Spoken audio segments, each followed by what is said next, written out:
Alrighty, well I decided to make some beefaroni. I've stirred a bunch of Parmesan cheese into it while it cooks. I find that makes it really nice. So I'm doing that. I'm still in the process of trying to boil my water there. I got a good fire in the stove right now. The heat is radiating quite nicely.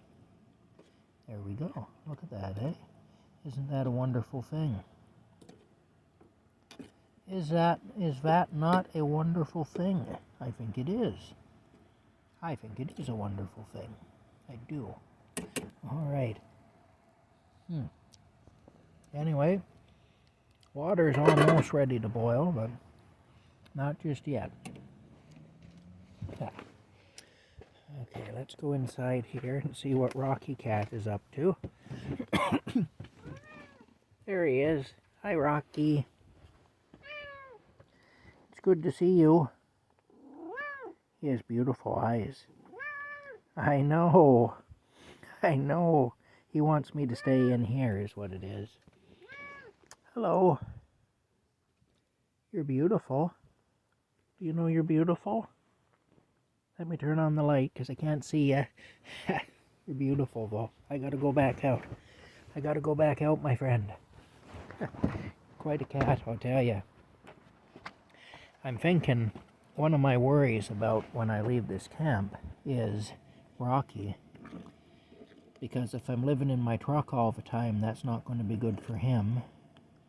And if I go to a campground and I'm paying to stay at a campground, that'll be fine, except that I'm going to have to leave for a day at a time to go on jobs to earn money in order to be able to afford to keep my truck and to pay my bills and so on.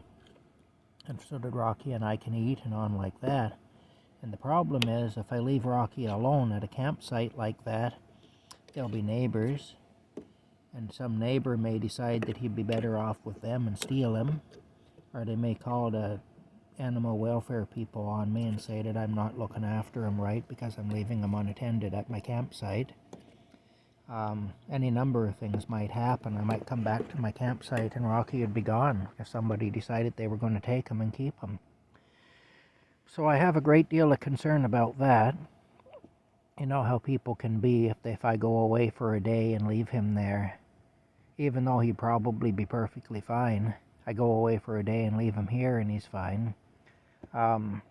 People tend to want to use their own judgment in these matters. So that'll be an issue. If I go to a campsite, I'm not going to keep this camper. If I'm going to a paid campsite, most campsites wouldn't accept that camper because it's too old and ugly looking and rough looking. And even if they would, I've never gotten this thing safetied or anything or plated. And it would cost probably a lot of money to get that camper plated and safetied and everything so I could legally pull it up down the road behind my truck.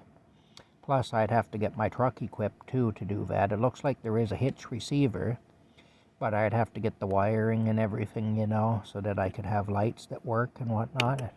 So yeah, I'm concerned about that anyway. I don't know. So it would mean if I go to a campsite, I'll have my tent and I'll have my truck, and that'll be it. So I mean, I can't lock Rocky up in the tent all day, especially when it's hot out. And so I don't really know what I'm going to do. I'm really concerned about that. Yeah, I'm not really sure yet. So now I have a possibility of camping at a friend's place, but that's only if the family approves, and I've said that I won't go there unless her husband and the rest of her family approves of it. And I don't know how that's going to go. I don't think she's talked to them yet. So anyway, but if I do that, well then that'll be similar to here, and I will be able to leave Rocky on my campsite when I go away. There he is there. If I have to go for a job for a day, I'll be able to do it. But like if I'm going to a paid campground where I've got neighbors and stuff, I just know that somebody is going to stick their nose in and say that I'm not fit to keep Rocky, and I'll lose him. Either because they'll just take it upon themselves to take him, when they move out of the campground, they'll just scoop him up, put him in their vehicle, and he'll be gone. Or they will call animal control or whatever on me, the animal welfare people, and I'll end up under investigation. And they'll say, well, you're homeless and you can't really look after him properly, so he's got to go, or you got to hand him over or whatever, you know. I'm afraid of that anyway.